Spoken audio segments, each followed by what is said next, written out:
Hey fam, Master Coach G here, and on today's episode of Thriving After 50, Mind, Body, Soul, I'm going to continue our conversation about our emotional health and how unhealthy emotions can turn into stress. Yes, unhealthy emotions can turn into stress, but resilience supports true emotional and mental health. Resilience to stress isn't about whether or not you experience or feel stress, but it's about how you respond to stress. That's what we're going to talk about today. How do you respond to the negative emotions that turn into stress? Fortunately, we can build resilience, and in doing that, we give support not only to become stronger, healthier, emotional people and mentally healthy emotional people, but we become stronger overall in our well-being.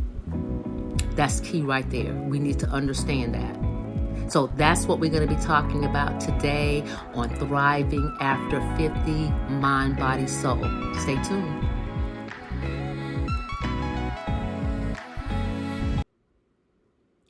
Hey, Master Coach G here with Thriving After 50, Mind, Body, Soul. Hey, thanks for joining me here today. Today's episode, we are going to continue to talk about our emotional health and how it affects our our physical health. I don't think many people give that much thought in reference to our emotional and mental health and how it actually affects our physical health. But it is an aspect of well-being. Here's the thing. As a society, we have made great strides in embracing total well-being as a key to personal happiness. This acknowledgement that well-being involves more than mere physical health. Yes. So please grasp that. It's connected. The mind-body connection, it's so real. And that's the reason why our well-being involves more than just the physical aspect. It does involve our mental and our emotional health, especially our emotional health. So what we want to focus on is how do we address our emotional health. And we also have to focus on, are we focusing on it the right way? Okay. Are we even clear about the difference between emotional health and mental health? And I know that most people think that they're the same, but and it's used interchangeably. Most of the time you hear mental and emotional health or emotional and mental health. However you hear it, they're different. Okay. So let's talk about thinking versus expressing. While the term mental and emotional health are sometimes used interchangeably, they're different. Okay. So with that being said, but here's the thing: you can't have one without the other. It's like they work together. It's almost like a tag team. Okay. One can pull the other out of balance. Okay, so if you have some emotional issues going on, then you are at risk for stepping over to throwing off your mental balance. Okay, so number one, here's a good way to think about the mental and emotional health. Like I said, it's like a tag team.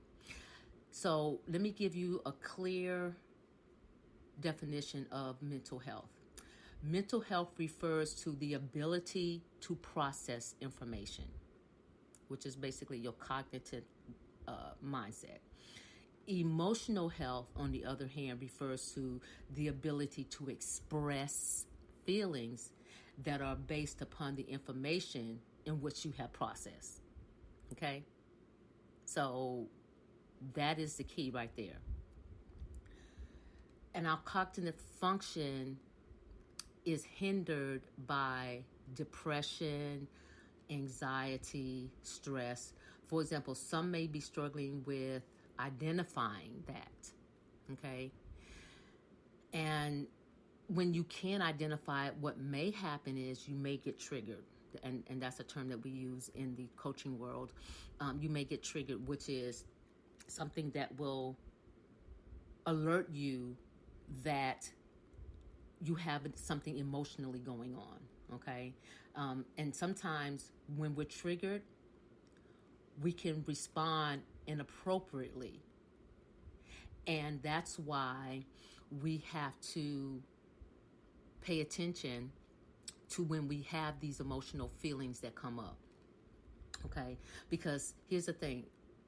If we have inaccurate thoughts, then we're going to have inaccurate feelings attached to that thought, okay? That's really important to understand. So if you have a thought about something that may not be true, well, whatever that thought is, the emotion is going to be attached to that, okay? So tapping into your root thought or the thought process can be key. Unlocking some challenges that you may have experienced, it may help you to realize the difference, that you may have a different outcome, okay? One may be pleasurable and one may be beneficial. But you have to be able to identify, and that may require a shift in your mindset, okay? And not all our thoughts come from a good place. You know, sometimes we have thoughts that may be attached to trauma or something that happened to us that wasn't beneficial to us or that wasn't good for us. And we also have to understand that there's going to be an emotion that's going to be attached to that. So the ability to direct one's emotions and your energy in a positive direction can be essential for your emotional health. That's why we have to be aware of our emotions at that time, right at that moment.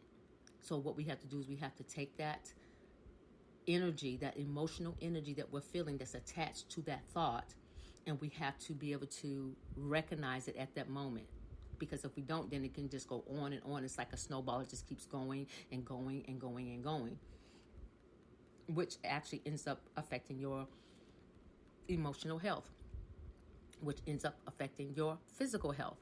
So we have to understand these feelings, and we have to be able to develop things so that we don't go to a place that those feelings that's attached to that emotion, that's attached to that thought, that we just continue to have those negative thoughts, because it's going to produce negative emotions.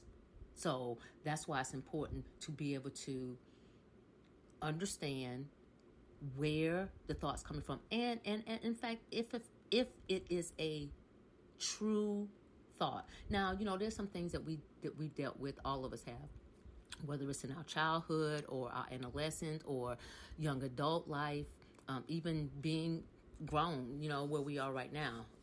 You know, there's some things that we do have to face, you know, like whether it was trauma or loss, because those things can be emotional. So, and here's the thing.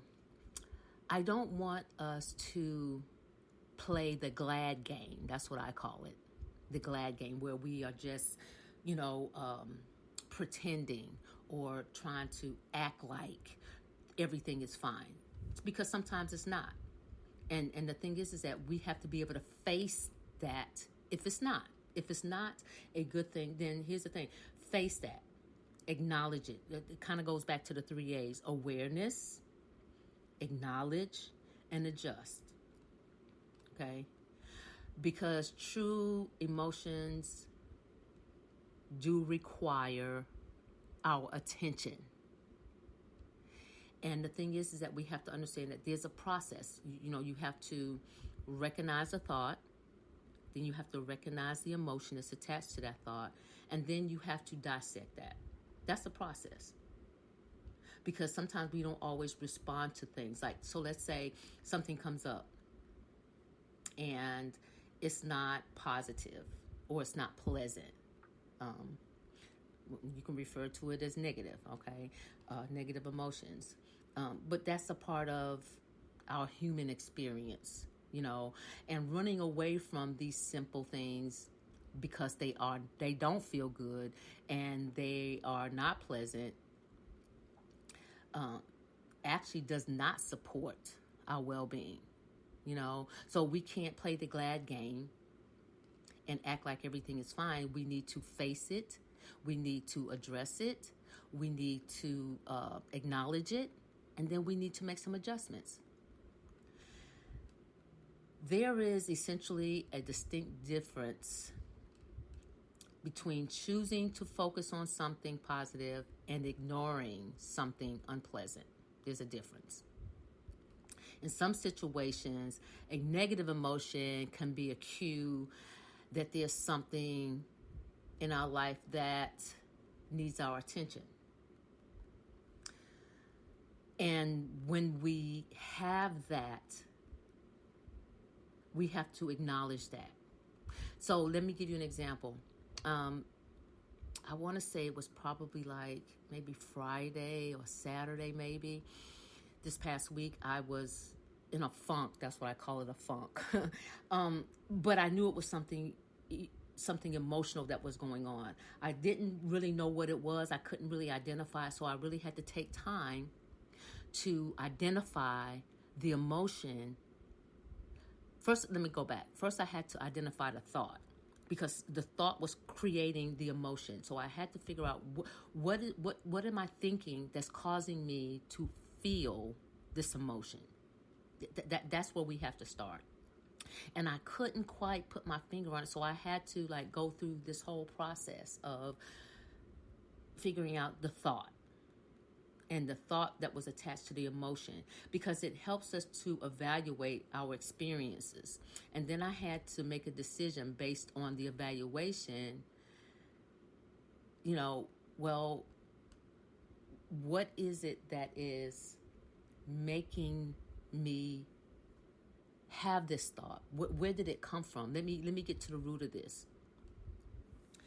So here's the conclusion that I came to once I discovered the thought, and then I was aware of the emotion that was attached to the thought. Then I had to acknowledge that thought, and I had to acknowledge where it came from and why I even had it. And then once I was able to do that, then I was able to dissect the emotions that was attached to that. Because here's the thing, and there were some other things that I had to do. There were some decisions that I needed to make about, my life, my business, and things of that nature. But because of the place that I was in, I call it the funk, the place that I was in, it was hard for me to really make a sound decision because of what I was feeling, my emotions. So I had to really do some work and see if I could take that thought and find the positive in that, so that I could take that emotion that was negative and turn it into something positive, okay? And here's what I realized in that is that resilience. Resilience is a true support of my emotions, and pretty much everybody's, of my emotions and my mental health. Resilience to our emotions not having resilience with our emotions can turn into stress, okay? And the thing about that is that resilience to stress isn't about whether or not we experience stress. It's about how we respond to the stress. That's what's important. And fortunately, we can build resilience, and doing so support not only stronger, healthier emotions and mental health, but stronger overall well-being. That's why we have to pay attention to our emotions. It's so important that we pay attention to our emotions because our emotions are attached to our thoughts. And that's why we have to be careful with what it is that we think. And we have to examine where the thought came from. Because if there's a negative emotion attached to that thought, you want to dissect the thought so that you can understand the emotion and then deal with the emotion part. Because I'm telling you, when we are not emotionally healthy, we can throw off our mental balance.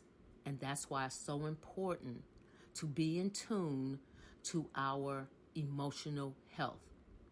Because the two are so close. The mental and the emotional is so close. It's like when your emotions are thrown off, you are at risk for throwing off your mental balance. And that's why we have to pay attention to our thought process and the emotions that's attached to those thoughts. Very, very, very important. We have to pay attention because it leads to stress.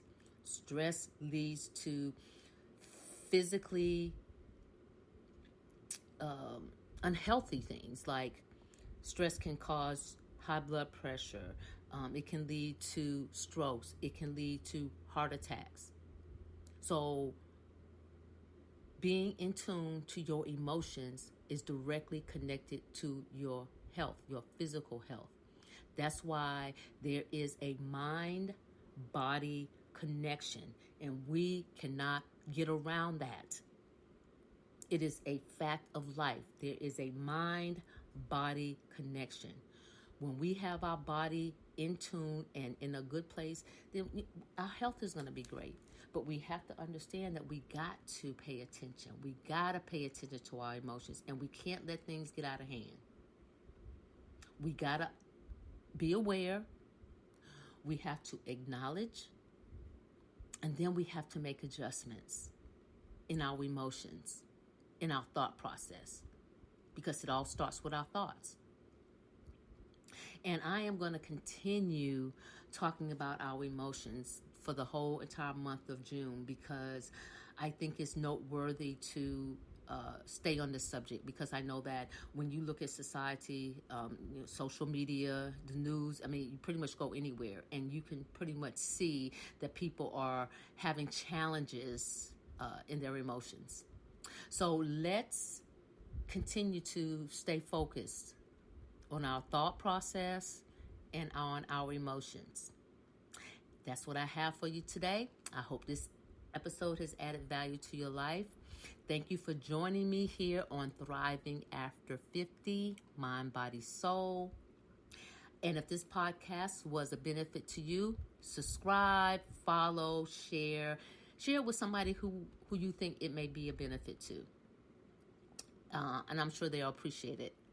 So remember, knowledge applied is power.